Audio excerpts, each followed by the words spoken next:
Okay, I think we can go ahead and get started. Thank you all again for being here tonight. I'm very happy that it's the start of fall, and I hope everyone else is just as happy as me. I have a little like cinnamon apple candle burning next to me, so setting the mood.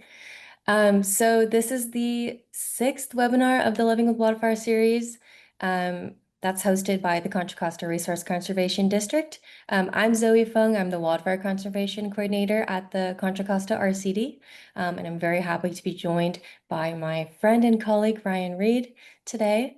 So the Living with Wildfire series is an ongoing series kind of helping folks learn more about wildfire, specifically in the Bay Area, and how to best adapt to, um, our area that experiences wildfire.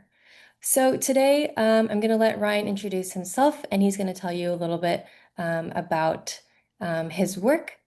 So yeah, I'll pass it off to Ryan. And actually, quickly before, if you have any questions or anything comes up, we're going to have a Q&A session at the end of the webinar. So go ahead and use the Q&A function at the bottom.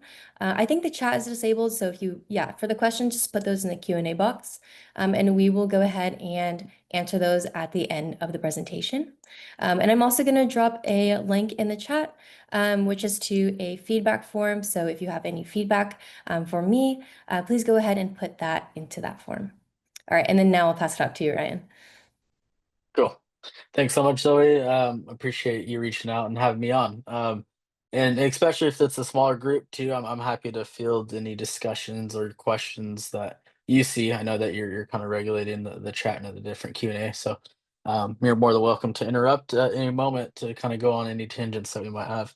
Um, yeah, again, thank you so much, Zoe, for bringing me on and talking. Zoe and I met back in our graduate days at Berkeley, and so it's cool to see and hear some of the work that Zoe's doing there, and it seems like it's a great opportunity for folks to get engaged on a deeper level. So it's awesome. Um, First off, Ayuki, I'm Ryan Reed. I'm Kadu Cooper on Yurok, as you can kind of see here in the map here to the left. This is really based in what I call Northern California. I always have friends from the Bay Area, and we have little fun, friendly debates about what's northern and what's not. But anyways, this is kind of the representation of where my homelands are and where I come from, and as well as some surrounding different indigenous people in the general areas. And so I grew up in my ancestral territory. I grew up in the heart of Kaduk country, but also went to school in the Hoopa Valley Reservation, and have a lot of family, a lot of connections to those areas as well as surrounding areas. As I went to my undergrad in the University of Oregon and got an environmental studies degree, and then, like I just mentioned, went to UC Berkeley and finished with a master's in forestry most recently this last spring. A little bit of background on kind of my professional work is I started Wildfire for the U.S. Forest Service. Um, in 2021, and then recently stopped after 4 seasons.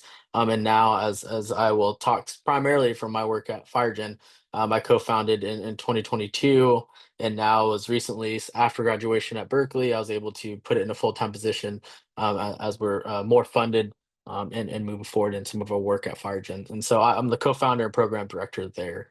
Um, and yeah, so a little bit about context of some of these pictures and stuff is me and my dad, and some of the significance and where we come from is that we're very rural, and very uh, and we're contacted by white settlers really late. And so in the 1850s is about the estimated time of record when white folks came in into our neck of the woods. And so with that comes a lot of our intact ceremonies and different ceremonial practices as well as land management practices, especially around the use of fire. And so we're salmon people living on the mid Klamath and lower Klamath river basin there, and so a family, or not family, salmon, acorns, different terrestrial ungulates, as well as acorns or different nuts and berries are a significant diet and staple of ours. And we were semi-nomadic, and so the significance and role that our ecosystem had across the landscape with and for the region was very high. And so important aspects to think about in relation to the Bay Area, which was also highly productive and had a lot of indigenous people who lived off the land in the forms of reciprocity.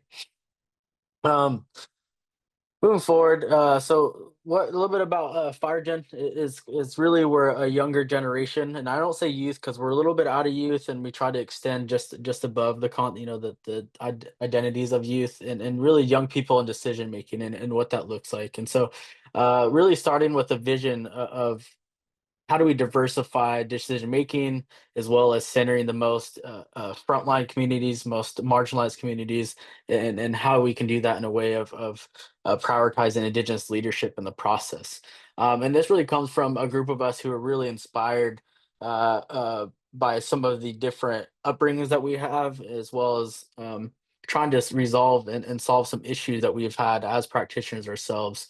And so there's we saw a need to shift of how we interact within the fire world, how we are able to navigate as young people in this space. And I think it is one of those things that we quickly learned in our careers that we weren't sure how to engage into fire without having to go into the workforce that we knew was a workplace full of discrimination and not really encompassing the lifestyle and the perspectives that we wanted.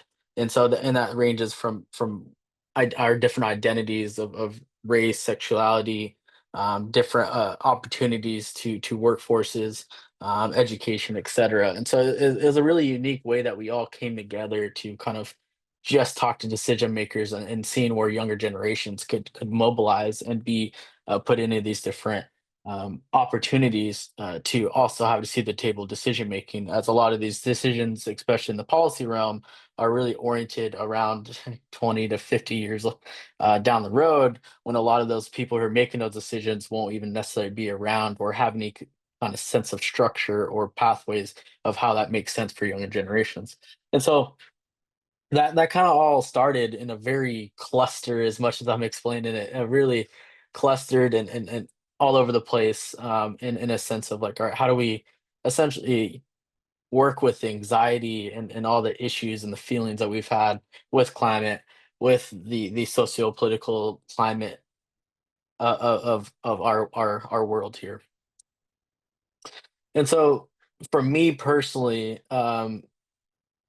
where I grew up, there was a significant negative connotation on the federal government as well as the land management agencies who kind of govern our ancestral territory now.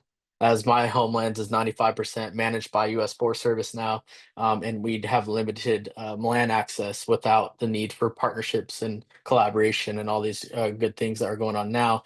But essentially, to the essence of unpacking some of the things that are currently going on with us. And I start with the fact that catastrophic wildfires hasn't always existed to the degree that they are now. And it is heavily increased and influenced by our changing climate, extended periods of summers, as well as our extended intensities um, of these wildfires. But the fact that the removal of indigenous people and the removal of indigenous fire um, is a significant importance when it comes to why we're experiencing these catastrophic wildfires. And it was done in a very violent and intentional way to erase and have the sense of ethnic cleansing within these different areas. And so this is just a quick quote, which I won't read you, but I'm sure you have at this point, of just the mentality and the strategy of removal of not just fire for the protection of commodification of resources like timber, and different logging practices in that area, which this is primarily focused on, but also the different extractive mindset of our resources and animals and such, especially during the era of gold mining, which is a little bit after the 49ers of California, right? Um, and so this is what I think about, is what I taught, not necessarily my own education experience, but I was taught within my own home. My dad, as well as other significant role models of mine, had to teach me these things and kind of mesh those together in order to help or orient myself of how I go about the world and what do I need to consider when I enter the world in my own way and going about things. And so some of these different perspectives was something that we were forced to learn at a really young age if we wanted to survive as well as thrive within contemporary society. And so the impacts of mentalities like that, but also extended to the concept of settler colonial ties, is that fragmentation and this dismantling of the matriarch value system, and how the severness of that mother-child bond and the leadership that came with it was a founding element of how we our makeup as a matriarch society. And so within that, the leadership that matriarch values brought was the use of fire, when to use it, how to use it, and what's the mindset that we need in order to do it. And I think that's an important aspect of everything. And so when we think about our world renewal lifestyle, which I'll kind of touch on in a second, we think of fire as that spirit. It is that tool that we're able to use to fulfill our human role in the landscape, right? We don't have the different physical or I guess the physical attributes as some of our non-human relatives, but we do have that mental capacity. We do have those tools. We have that limited physical attributes to be able to get us to where we need to do in order to fulfill our role as a human, and not and by framing it that way, where we are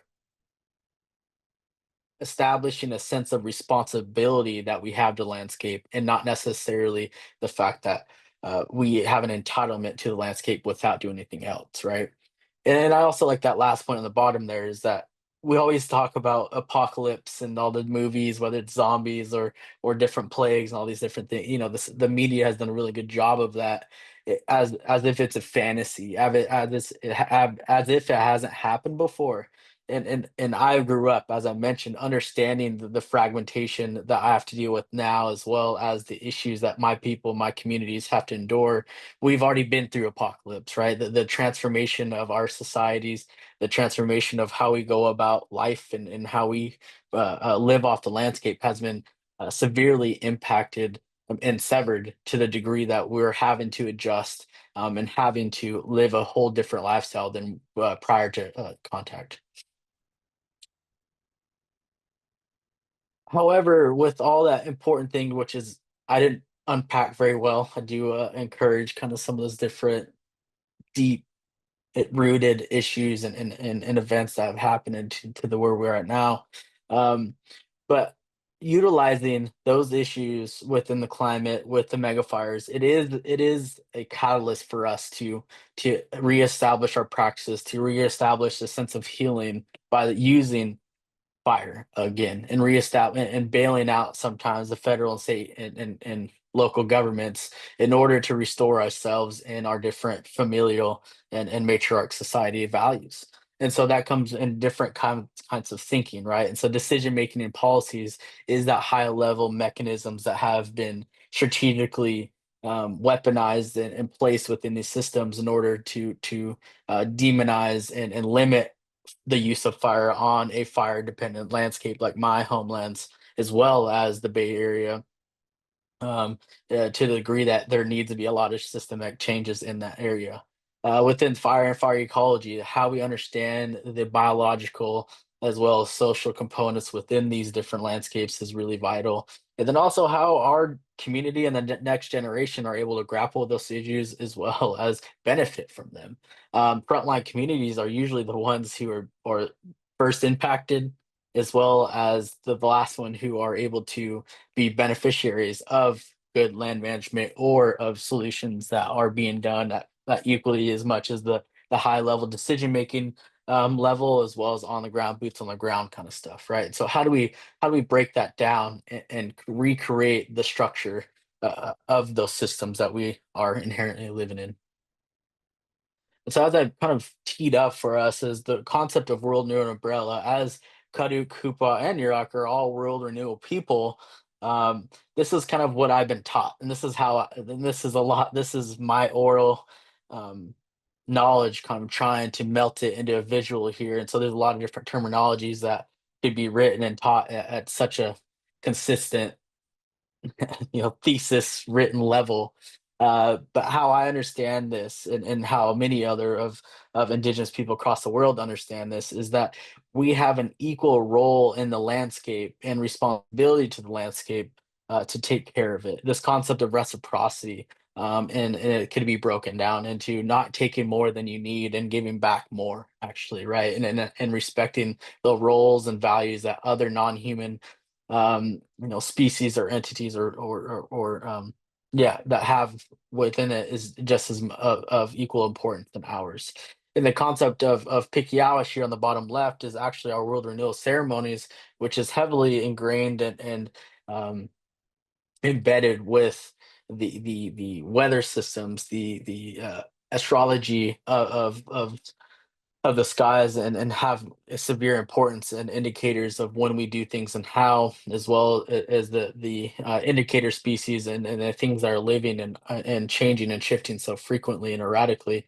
We're in touch with those different indicators over time, and that one of those things is our ceremonies, and how that is reflective of the world around us. And Pikyalish is translated into to fix, to fix the world, right? So and that's the concept that's been ingrained with me, as well as other indigenous people in my short amount of time. I've been able to relate to and have that same sense of responsibility. And so, and then the last thing is kind of eco-cultural management. What does that mean? The breakdown, right? Eco and cultural is, for me, is that this landscape, and I say this landscape as I'm in my homeland right now, is a cultural landscape, meaning that every native species and every different ecotype within this watershed has a necessary prescription, if you will, right? There's different things that need to be done at different times in different ways in order to enhance and maintain its value, as well as its productivity, for not just us but also everything else that depends on it, right? And so that's the kind of the essence of that. And how do we manage it? And again, it's with fire. As Panayfich there, or Coyote, is the carrier of the fire, who were able to give fire to the people in our creation stories, is a significant role of how we're able to do those things, right? And so, and how a part of my work at FireGen is deeply ingrained of restoring beneficial fire across communities, across landscapes, is really where I'm at. And so, a little bit more deeper dive, without going too far into it, is kind of just a breakdown of how that indigenous management and practices are so dynamic and so adaptive over time. And so, if you look on the top one here, again, I'm really, beating a dead horse here with the fact of our human role is just as significant, if with these different species that essentially make up the cultural landscape as I described, right? And so I think that's a really significant role there. The one in the bottom one is actually kind of different management zones that we see in our landscape, and actually how fire impacts those things on a very large scale, landscape scale, of oriented of management, right? So the localized inversion layer there is actually a significant point I want to touch on here. Is that during moments of high climate change, which is uh, something that us indigenous people have never not dealt with before. It's a common thing within just a changing climate over time.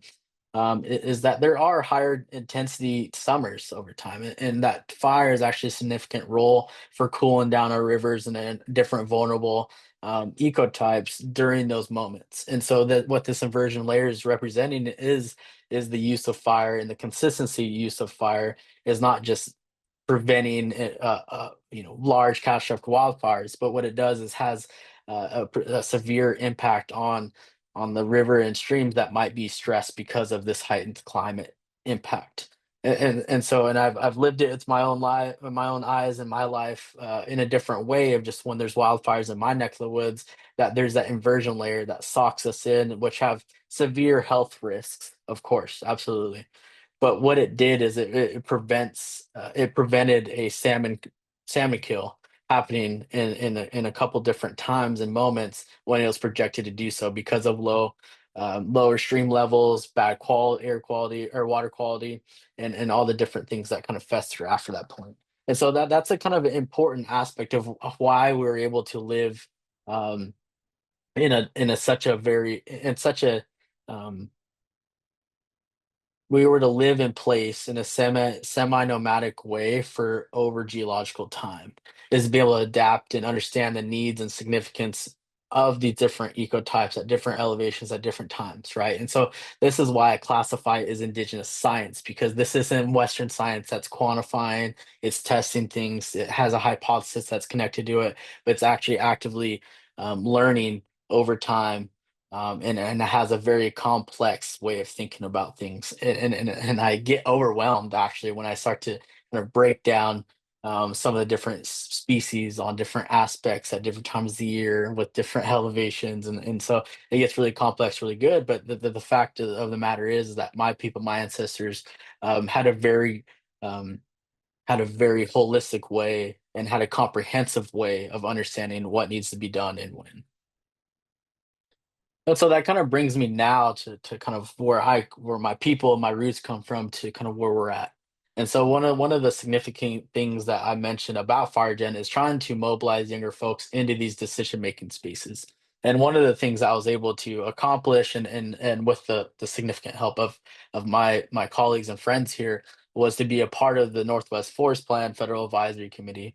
And if just in short, for folks who are not aware of the Northwest Forest Plan, is basically where the timber wars came out of, where the northern spotted owl and the logging industry really kind of battled and butted heads, for lack of better terms, and had a very um, significantly historical dynamic within environmentalism and conservation, in the starting in the 1990s, but happened before and after that side. And so being a part of that is really an opportunity to or I would say include indigenous practitioners and practices within the process of a management plan. Previously left out, indigenous and tribal communities and governments were fully left out of the process, thus having a significant disparity of not just having the best available science there, but also leaving out the sense of democracy, right? Of being included, of what needs to be included, or what needs to be involved, and who needs to be involved within a management plan, which was about 24 million acres. And then in addition to some of the other things that we've been able to do, was be involved in some of the decision making and recommendations at the federal legislation level, that really focused and orient around education, and providing career pathways for younger generations within the fire world. And so that was a significant a role that we had early on, since beginning. And so this is a really emphasis. I'll keep this QR code up for just a moment for folks who want to get a better sense of what exactly I'm talking about, or what we're talking about in the policy sense, when it comes to the Northwest Forest Plan, but also how this can be replicated and broadened out on the national scale or the local level when it comes to including indigenous, practices, leadership, and concepts within different forms of management across not just U.S. Forest Service, but generally. And so this is a very fine line, what we call plan component language. And so unless you're kind of a policy nerd like myself, or even um, folks who are kind of interested in it, that's a good way to kind of get access to that. And then if you just look up Northwest Forest Plan, you'll be able to get pretty easy access online. And so specifically speaking about the Federal Advisory Committee, these are just some examples of what FireGen advocating for, which has a general representation of what we're looking for within the fire world. And so, as I mentioned, it's a lot of education oriented, but also how that sense of trust responsibilities and 1-77 is really important to upholding not only treaty but non-treaty tribes and communities, and how that really orients opportunity for indigenous practitioners, but also surrounding allies and surrounding organizations to be able to know what exactly needs to be done in the right way to help prevent mega fires, to help prevent some of the catastrophes that we've been experiencing in equally as much as rural and urban settings. And so, kind of as taking a step back is really oriented what our different policy priorities are. Is kind of around federal legislation, state legislation, but also how we can build coalitions and help build networks that are able to have a sense of momentum in these different spaces. I think if you had a little experience with any type of form of legislation, or if you haven't, an easy way to describe it is that things don't move very quickly, as we probably all know, even if you aren't in that space. And so it's really significant for us to have a very diverse and collaborative mentality when it comes to all these different legislation efforts. And so what it looks like for me on the day to day is working with not only other nonprofits or not NGOs, but also with tribal governments and leadership and agency folks. And so it's really trying to kind of sometimes demystify some of the political dynamics and tensions and having direct conversations about what's the shared interest, what's the common goal, and be able to uh, and whether it's disagreeing or co-creating some of these different legislation efforts, or just mostly prioritizing and advocating for certain things, right? And so, what some of our core values or some of our core focuses is really trying to center Indigenous leadership, center community-based initiatives to be able to carry on with fire. And whether that's expanding different training opportunities or expanding different education systems and access to these different resources, or it's as simple as tribes should have authority. They should have the ability to manage and govern themselves by managing landscapes that where they've always and myself included have always lived, right? And so and how do we do that at the legislation level is something that we've been doing. And so some examples of federal legislation that's going on right now is the Forest Act, and that I think that one comes out of the House, and then there's another one that's kind of a co-partner with it, which is in the House as well, which is the Co-Management, Co-Stewardship Act. And I think I butchered that name, but it's kind of a mouthful. But it really gets to the point of giving authority to tribal entities to have decision making power within those conversations. Whether you want to call it plenary power or just different given authorities, most of the time tribes do, especially in kind of the concept of consultation with a capital C, which is an engagement that forces federal agencies to talk and negotiate with tribal entities. The federal government essentially always has the ability to say, "Hey, we heard you. We're going to continue with what we planned already, but thanks for your input. We're not doing what you said." Right? And so there's different mechanisms like that we're trying to always consistently advocate for that kind of distributes the power across state, federal, and state, federal land management agencies, but also just the overall government.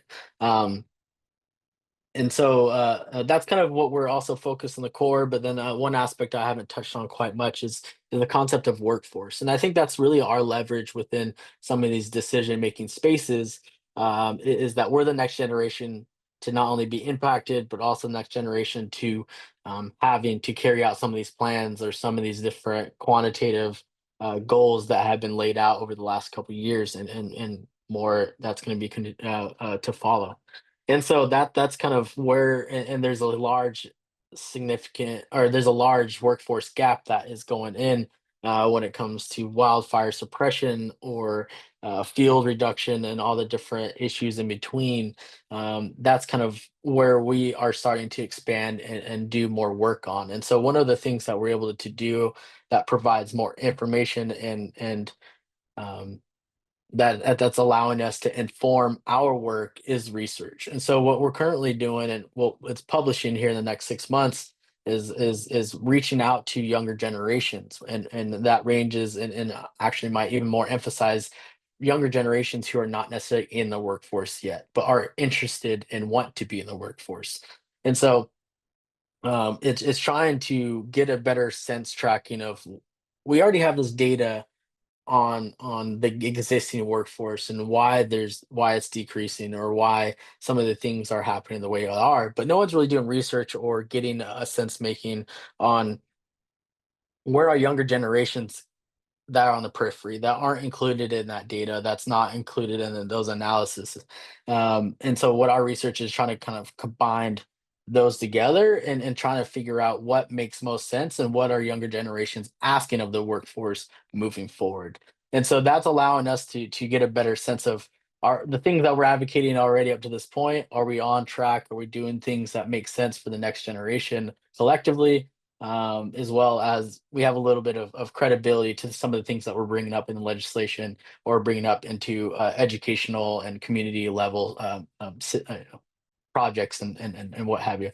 Um, and so that's kind of where our workforce work is going on right now, and hopefully we'll be teeing up to be more engaged in that capacity in the future. The secondary is kind of more focused on home structuring, retrofitting, like you said, right? Fire research, but that's definitely on the line there. Intergovernment collaboration is also a big one, just because, like I mentioned, I work with friends who are part of tribal governments, but also there's different and how that power dynamic between federal and state agencies with tribes are very lopsided and very circumstantial. So if you have a good relationship, obviously things are going to be easier, mechanisms are going to be leveraged when they see able. But then there's some leadership that just are not down with it. They don't want it. And so they're going to do anything they can in order to ignore it and not have to go through those hoops, right? And then obviously periphery is kind of things that are related and relevant to our work, but isn't something that we're going to go full fledged on, right? So public health is a significant aspect to it, but we see that playing a role in more of the land management on the tribal land management and the use of cultural fire than it is on, say, we're doing quantification of certain communities and their impacts of smoke, right? And so again, that's kind of how we're thinking about these our different policy engagement. Anyways, I just want to kind of get down to the breakdown of how we operate and how we're going about some of the different things. Recognizing time, which I am close to be great. But so again, this is kind of a summary of what we're thinking about. And so one of the things I also didn't mention in the workforce focuses that we have is the discrimination and the unsustainable workplace environments that are there. And so not only is it, as myself speaking from experience, it's really difficult to work in fire suppression, as well as it's intensified depending on your identity and the unsafe conditions and the explicit militaristic and patriarchy that is ingrained within those workforces is something that really turns younger people away. And so how can we start at small levels and expanding them into the large federal and state workforces that we kind of see when we think about workforces than we are is trying to how do we transform that. And I think what starts with it is what needs to transform. And so a lot of our efforts is kind of decolonizing some of the settler colonial issues, and whether that's language, whether it's how we view and think about things, or how we interact with the surrounding communities when it comes to addressing some of these emergency oriented urgencies when it comes through, and how we're going to be able to go about that. And then the last one I want to orient on this page is kind of just how do we educate ourselves about the colonial violence and the erasure of Indigenous practitioners. I think oftentimes we think about fire as this thing that's getting worse and it's kind of just starting to poke us in the side, but how Indigenous communities have always known the lack of fire and the lack of presence on the landscape is an inherent issue to not just ourselves and our communities and society, but also the biodiversity and the ecological significance as well.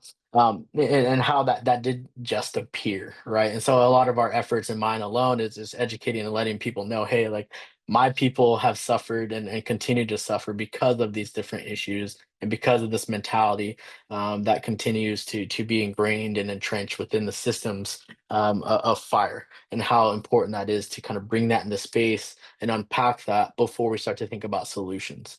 especially for nonprofits or different entities who are kind of launching or building more capacity in fire resiliency or the use of fire, but they're also missing that sense of erasure or the sense of leadership that indigenous people in that given area have and historically have, but they're kind of ignoring it or they're not aware of it enough to where they don't really know exactly what they're restoring to as a non-native led entity, right? And so the importance of elevating those issues and elevating that into these spaces is really important for people to essentially start to decolonize their organizations, even if they have good intentions, right? And so that's a very common thing within my work is that a lot of these folks don't really they have the greatest intentions of having a more fire resilient landscape or having a more community centric approach with some of these practices, but they oftentimes neglect the significant and violent nature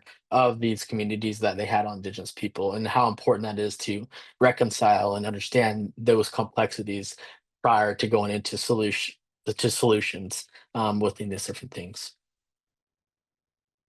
And so I'll kind of wrap up here, and this is just some different QR codes about who we are and what we do.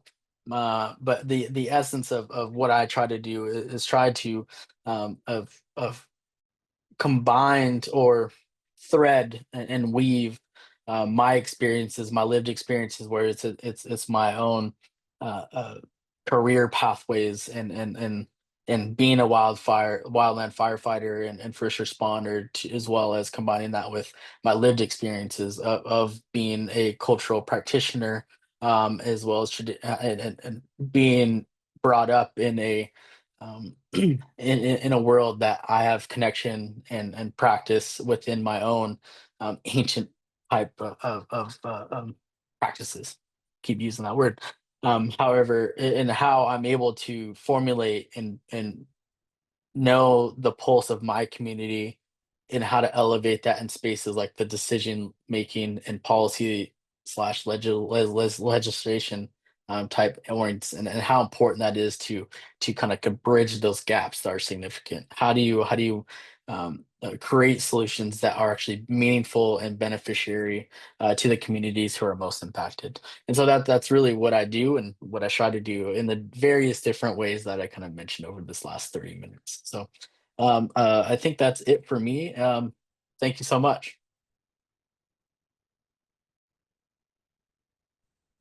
Thanks so much, Ryan. I think these are incredibly important conversations, and I'm, so thankful that you're able to take time out of your day to come talk with us and share your knowledge with us. So, yeah, thank you so much for being here. I think now we will open it up to questions. So maybe I'll give folks a couple of minutes to type their questions into the Q&A box at the bottom. Um, but while they're doing that, I mean, I definitely had a lot of questions come up. So I guess I can ask you a question while we're kind of letting folks type their stuff in. So, one thing I was curious about is, what are like current projects that FireGen is working on right now? Like, are there any specific, pieces of legislation or other, kind of projects that you are working on now?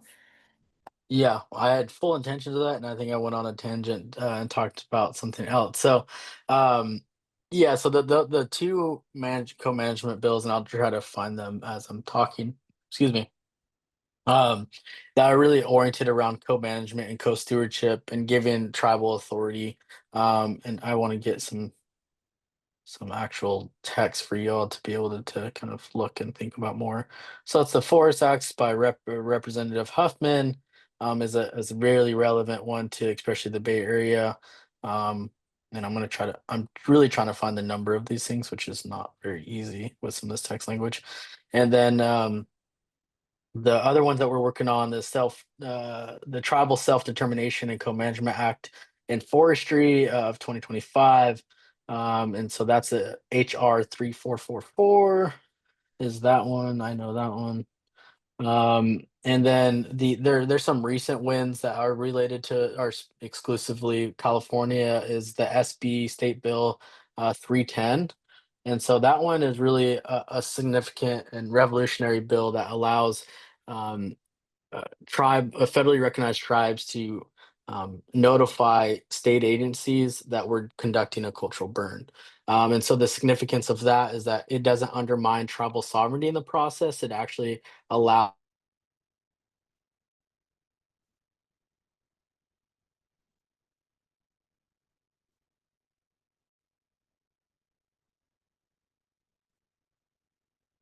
Oh, it might be my internet, but Ryan, I don't think.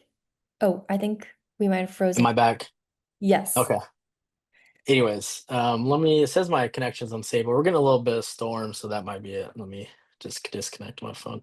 But yeah, so what I was saying is the significance of SB 310 is it's given it's recognizing tribal sovereignty in a way that allows uh, us to conduct cultural burns on state and even tribal lands without having to go through burn plan and different permitting and all that different stuff that we can kind of go out and just do that, which is important. And that's a dream of ours to do on the federal level as well.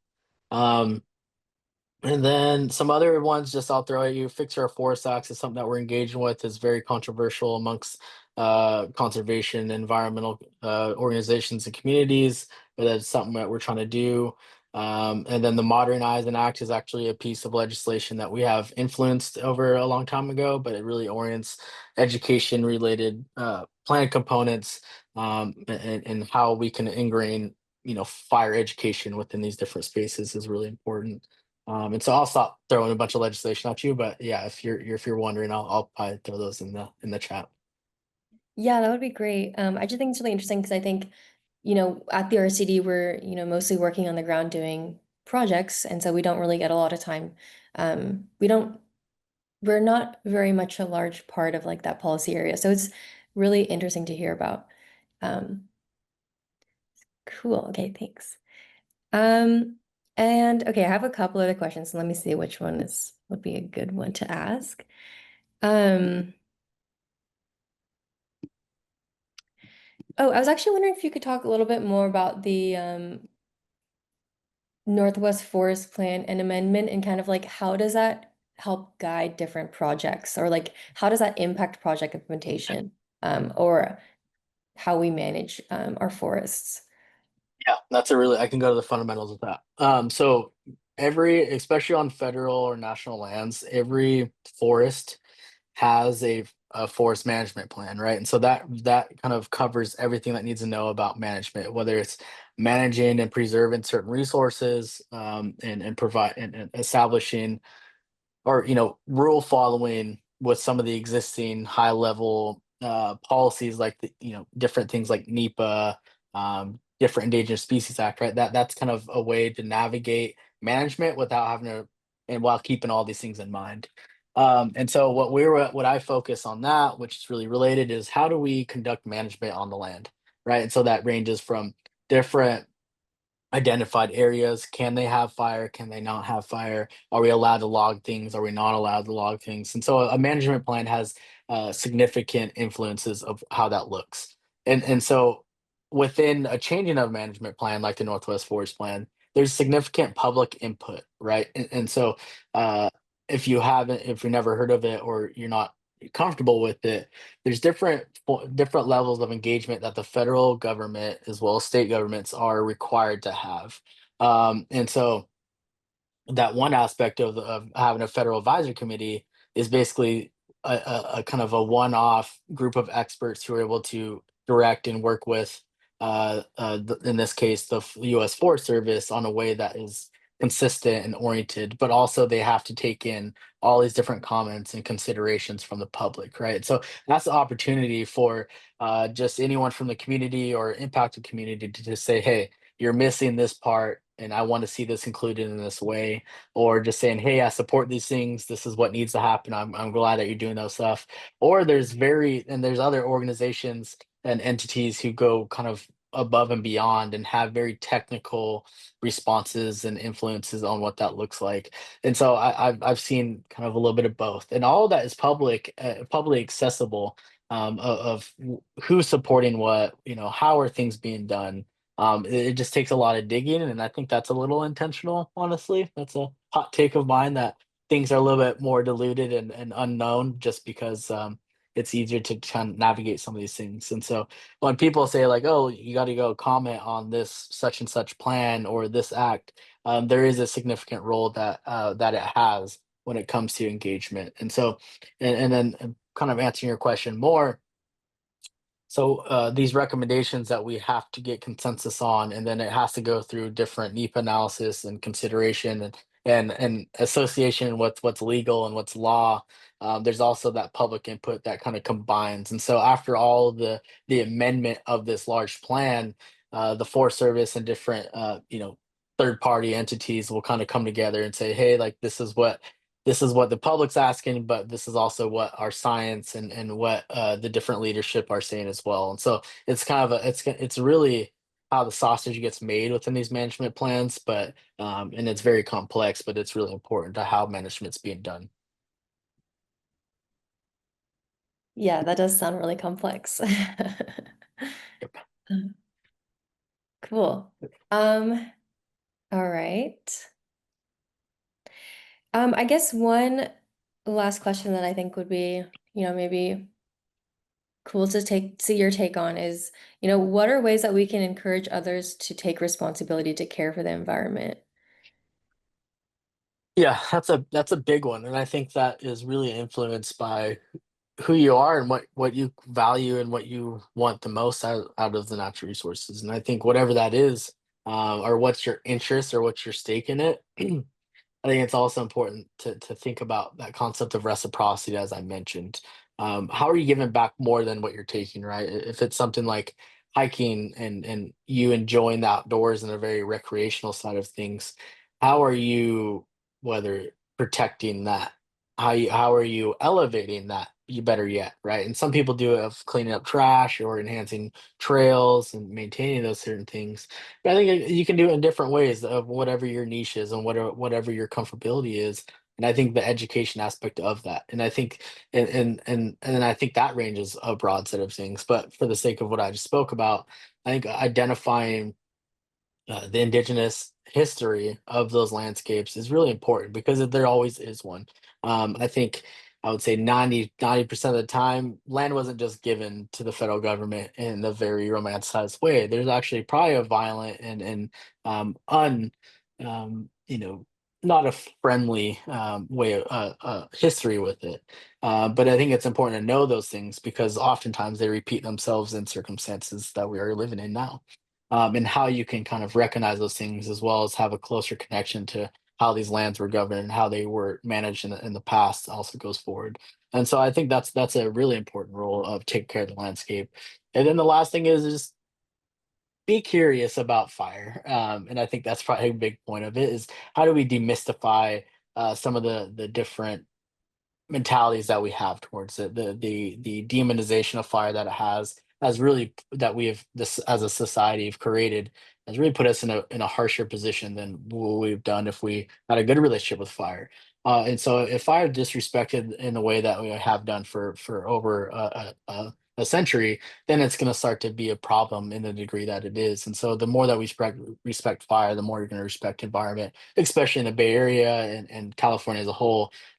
Majority of it is is a fire dependent ecosystem, and so it needs fire to reestablish its native species and its ecological longevity. And so those are the top two off the top of my mind, but nothing too philosophical over here. No, that was a great answer. Thank you very much for sharing. Um, All right, with that, yeah, I just want to say thank you again so much for your time being here. Again, I really appreciate, you coming and presenting for us. I put the feedback form in the chat, so if you, yeah, have any feedback, please feel free to fill that out. And yeah, I hope you all have a great evening, and I hope to see you at the next webinar. All right. Thanks, everyone.